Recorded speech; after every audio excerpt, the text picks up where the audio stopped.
Hi, I'm Scotty. Do you know how to remove the mainspring from this type of mechanical clock barrel? There's a mainspring, and now you'll see why we need that little piece of spring sticking out there. That's for the next part of the operation, which I'm about to do now. I'm removing some of the wheels from the movement so that when we take that's a warning wheel with the pin on it, of course. When we take the circlips off the back of the mainsprings, we don't damage any of the wheels. Goes there, star wheel comes out, twisty turny. There's the star wheel. And the first wheel on the stroke side, it will probably, will come out. There he is, that down there. Now the centre wheel here has a tension clutch on it. That's why we're going to have to remove these circlips before we can get the movement to completely come apart. Right, I'm back on the case for those. So we've got rid of all the internal components other than the first wheel on the going side train. That's pretty tough mother, and it's sitting down there out of the road. So we can now apply a bit of pressure onto these circlips to get them to move, which they don't really want to do in any shape or form.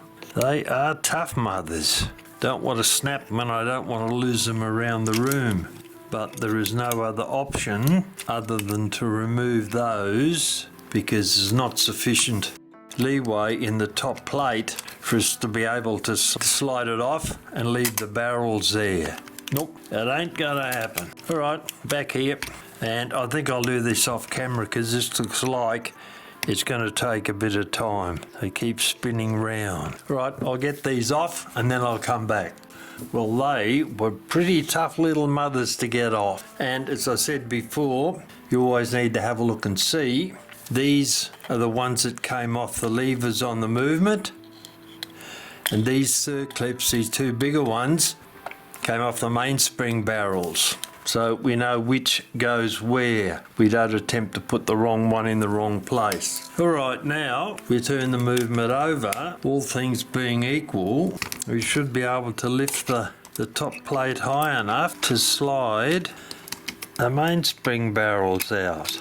Whoop, just that and that, those and that guy up there.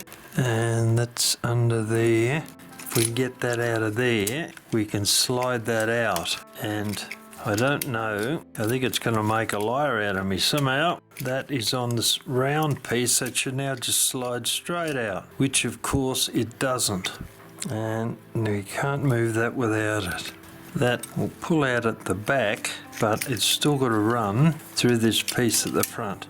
All right, I'll do that offline. Well, I've opened up the plates offline. Wasn't any particular drama. I couldn't lift the plate straight up. I had to turn it at an angle and then wiggle it around a bit, but it's come out all right. So there's an interesting situation we're going to look at in a moment after we've taken this mainspring barrel out.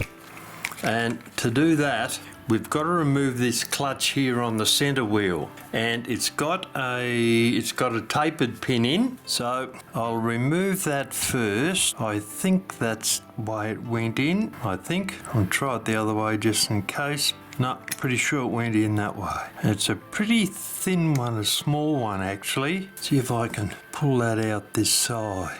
Nope, can't get a grip on. That doesn't help particularly. I'll push down on that clutch there and see if that'll help. Apparently not. Well, that is seriously hard in there.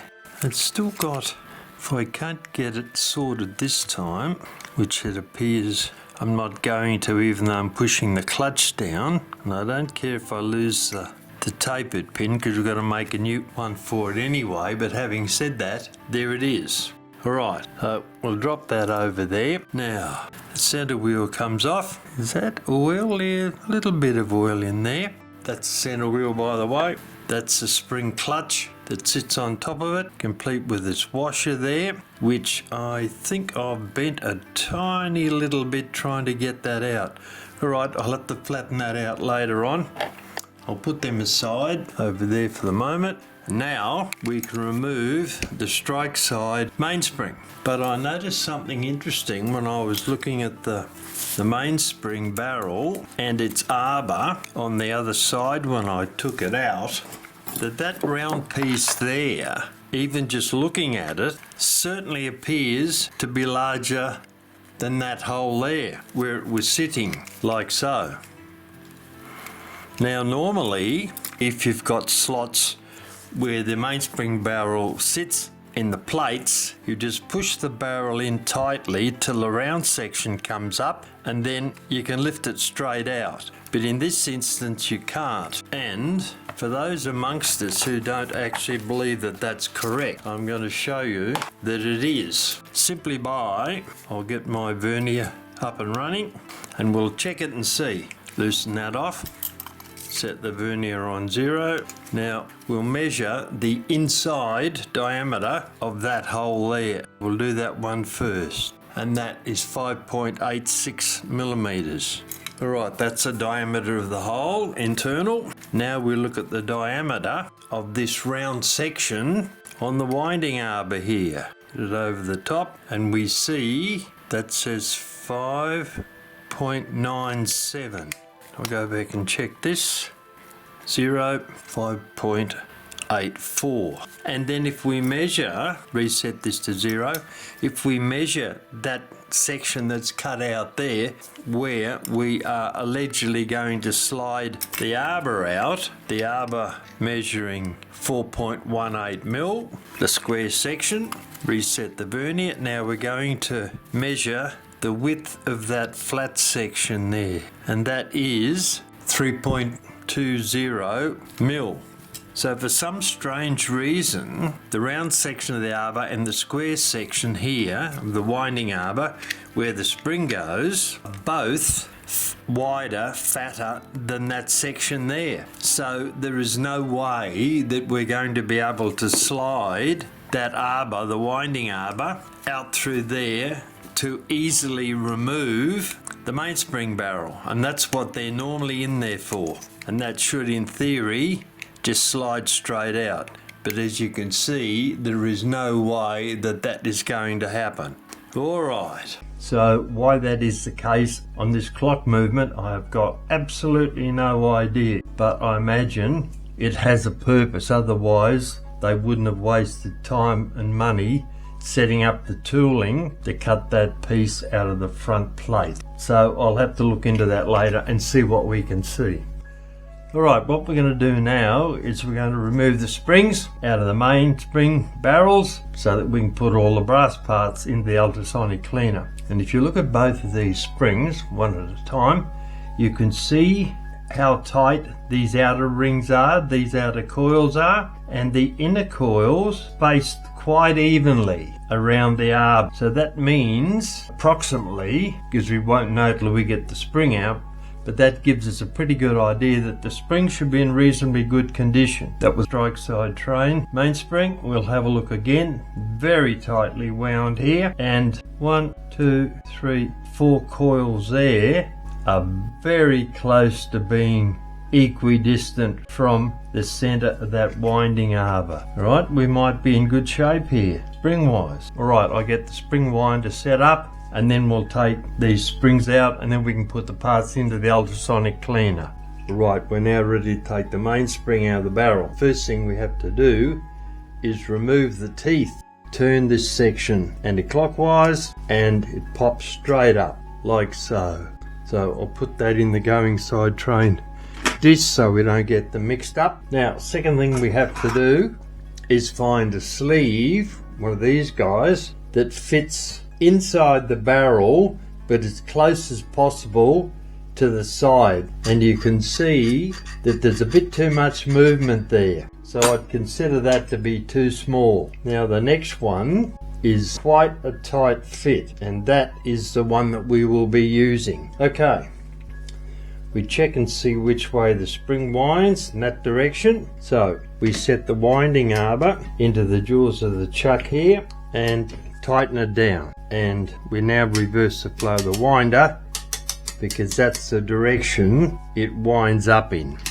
So this is going to require a leather glove because this thing can spin round in your hands very, very quickly. So what we've got to do now, we've got to wind the winding arbor so that that spring condenses, and we have a look to see that piece there, that's where the lug is that holds the end of the whole end mainspring on there. So what we have to do is compress the spring and then slide this sleeve on, and once we've got this cut out piece over the top of where that lug is, we then turn it clockwise about 3/4 of an inch because we need about that amount of spring hanging out outside that cutout there. Alright, now that's what we're going to do now. I'll hold the barrel with my gloved hand. Dropped out of the jaws. Wasn't tight enough. Alright, there's our lug. So, we'll wind this up. I'll hold the barrel with my other hand while I try to push the sleeve on. No, it's not wound up enough. Alright, back to holding it with my gloved hand. Another couple of turns.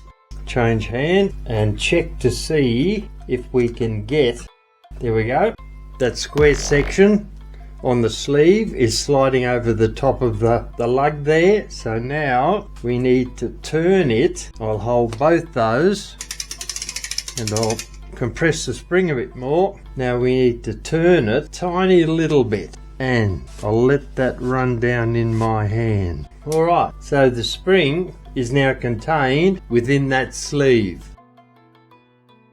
And then what I do is I just twist the sleeve backwards and forwards and it will come out. I'll take my leather glove off, put my black one back on again, remove the barrel from the mainspring winder, and there you can see there's the barrel, there's the mainspring. And now you'll see why we need that little piece of spring sticking out there. That's for the next part of the operation, which I'm about to do now. So tighten the winding arbor down into the winder again, and now this hook here is going to go into the end of that spring there.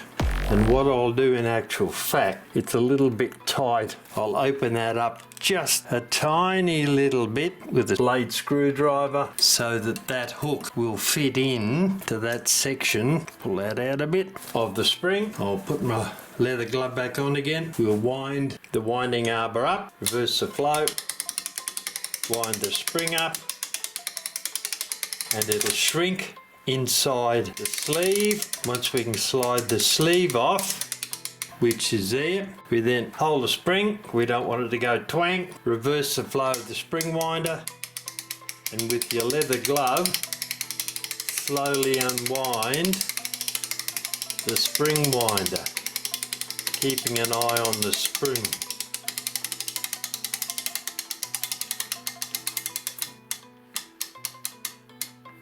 And there's the spring. Change the angle on that, you can see it a bit better, I hope. There we go. There's the spring out, ready to be cleaned. So take the hook off, and now we're going to clean that spring. And this is how you do that.